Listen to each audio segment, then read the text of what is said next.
Donald Trump is a weak, petulant little president. He knows that he is being humiliated over his breakup with Elon. He knows his budget is on thin ice. He knows that his attack on the peaceful protesters in Los Angeles has completely backfired, and that's why he's trying to puff himself up, pretend he's all macho, and start attacking Gavin Newsom personally, but that has backfired in the worst possible way, as Donald Trump is not only humiliated, but getting caught in a criminal lie. We're going to get into it all, but before we do, if I could quickly ask you to leave a like on this video, and if you haven't already and you enjoy our channel, to hit that subscribe button. It goes a long way, and it really does a lot to support the work of this channel. Now, before we can get into Donald Trump's crazy post and screaming meltdown, we need to start with some context from Tom Homan, of all people, who is now trying to backtrack on a statement he made yesterday. And Jacob, you also spoke with border czar Tom Homan, who's been on the ground there. He's now pushing back on an answer he says was taken out of context when he said anyone who obstructs the immigration enforcement efforts there would be arrested, including Governor Newsom, including LA Mayor Karen Bass. Listen to what he told Morning Joe.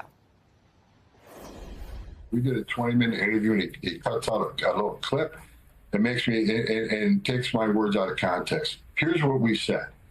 And he talked about what I talked about, these people that are these protests and rioting. When they cross the line, they got that. Well, here's what I said: they have a right to protest. They have the First Amendment rights, but they can't cross that line. When he asked the questions that include Mayor Bass and Governor Newsom, I was clear: they haven't crossed the line, but they're not above the law either. If they commit a crime, they certainly would ask for prosecution. That's what was happening. I never threatened to arrest Governor Newsom, so I'm not biting off on that. Jacob, do you want to set the record straight?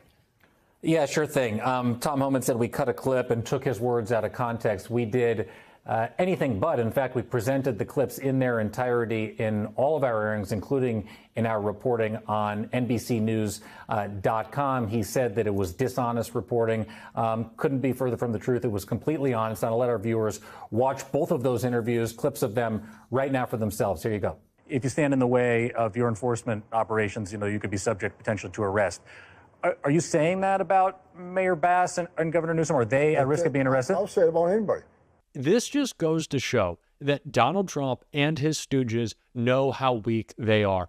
Gavin Newsom dropped the hammer on Donald Trump last night in an interview on MSNBC, and it didn't stop there, because he has been doing press all over the place, using his bully pulpit to call out Donald Trump, to call out Pete Hegseth, to call out Tom Homan, to call out their lies. His interview with Brian Tyler Cohen was incredible. I highly suggest that you check it out. But of course, Donald Trump was tuning in. Maybe he was even tuning into that Brian Tyler Cohen video, because he is now losing his mind. He did so in a post and then on the White House lawn. Of course, we're going to take a look at both and the screaming meltdown he had as his threats backfired. But let's start with this post right here. Trump wrote on Truth Social, "We made a great decision in sending the National Guard to deal with the violent, instigated riots in California. If we had not done so, Los Angeles would have been completely obliterated. The very incompetent governor, Gavin Newsom, and Mayor Karen Bass should be saying, 'Thank you, President Trump. You are so wonderful. We would be nothing without you, sir.' Instead, they choose to lie to the people of California and America by saying that we weren't needed and that these are peaceful protests. Just one look at the pictures and videos of the violence and destruction tells you all you need to know. We will always do what is needed to keep our citizens safe so we can together make America great again."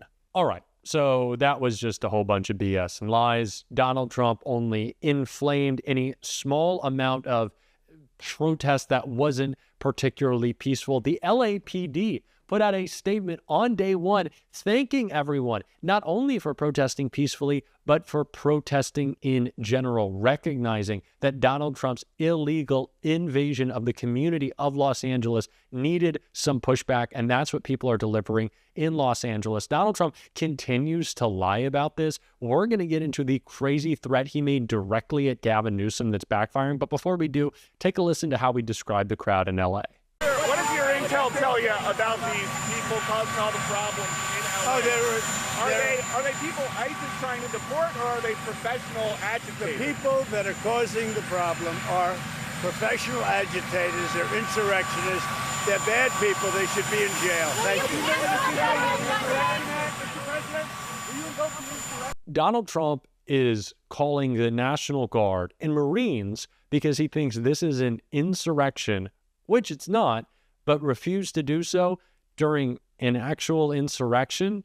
This just shows what Trump's real focus is. Aside from the distraction from all the chaos in his administration, he wants everyone who supports him, anyone who will commit violent acts for him, to know if you do something, if you break the law for Donald Trump, he will back you. That is what this is. And more than anything than just the intimidation in LA, it's trying to break through to the rest of the country. And it includes threats to arrest people like Donald Trump did right here. Gavin Newsom he's daring Tom Homan to come and arrest him. Should he do it? I would do it if I were Tom. I think it's great. Gavin likes the publicity, but I think it would be a great thing. He's done a terrible job. Look, I like Gavin Newsom. He's a nice guy, but he's grossly incompetent. Everybody knows. All you have to do is look at the little railroad he's building. It's about 100 times over budget. We're putting a flagpole over there. Under budget. I always do under budget. What if you're Hey, Donald, Gavin already made it pretty clear. Come and get him. He doesn't care. He's not afraid of you. Come and get him. Gavin Newsom is not going to back down. He does not care about your arrest threats. Do you know why? Because they ring hollow, because you're scared, because you're panicked. You're not going to do it. You always chicken out. I know Taco Trump has a new meaning. Tom Homan's chickening out. Is it now Tom also always chickens out? These people always crumble. That is why what Gavin Newsom did last night was such an important sign to the rest of the elected Democrats in this country. Mark Carney seems to be the only person who has understood this from the get-go. If you stand up to Trump, if you have a spine, if you bully him back, if you say, no, Canada's not for sale, Los Angeles isn't for sale, like AOC said yesterday, New York is not for sale, Donald Trump crumbles, because of course he does, because he knows he's weak. So keep stepping up to him.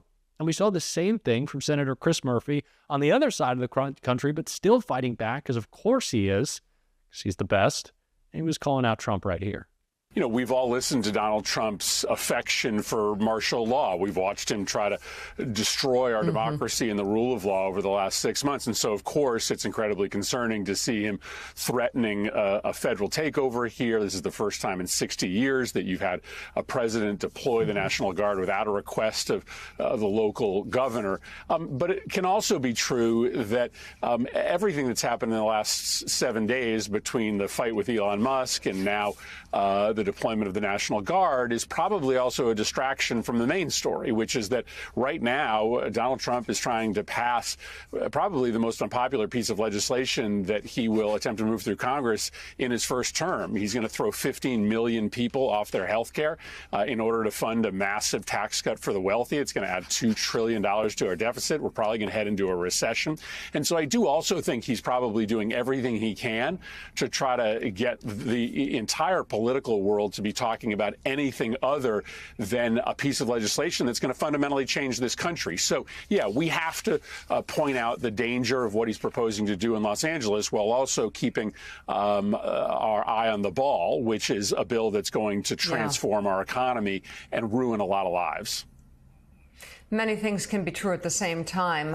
Having said that, people are very upset about these ICE raids in Los Angeles for these poor, terrified families. The initial promise was that these deportations would be for criminals only. That's clearly not what's happening here, as they're trying to make certain numbers. What's your message to protesters? And also, what can elected officials do at this point? And your take on how Gavin Newsom is doing?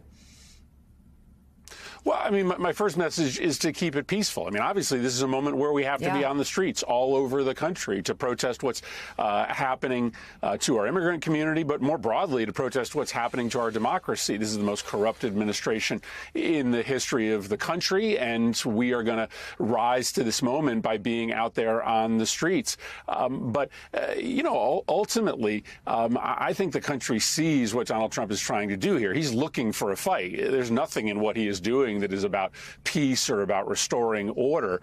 He's taking a protest that is relatively isolated. People in Los Angeles over the weekend would tell you that 99% of them went about their day, and it was pretty normal because this is not an invasion that has taken over the entire city. And he's trying to turn a protest that is pretty small into something that involves an even bigger confrontation so that he might actually be able to invoke the Insurrection Act. That would be a defining story of the week if he were to do it. And I just don't think, I think we have to make sure that we understand to not take him at his word. He's looking for a fight. He's not trying to calm tensions. Senator, we'll turn to the bill in just a moment. One last beat on this. Is there any peril you see for Democrats, though, to be dismissive of what is happening there? If there is an image of a burning car, let's say, if there is some violence, even if it's isolated, what are the political risks here? How do you talk about that?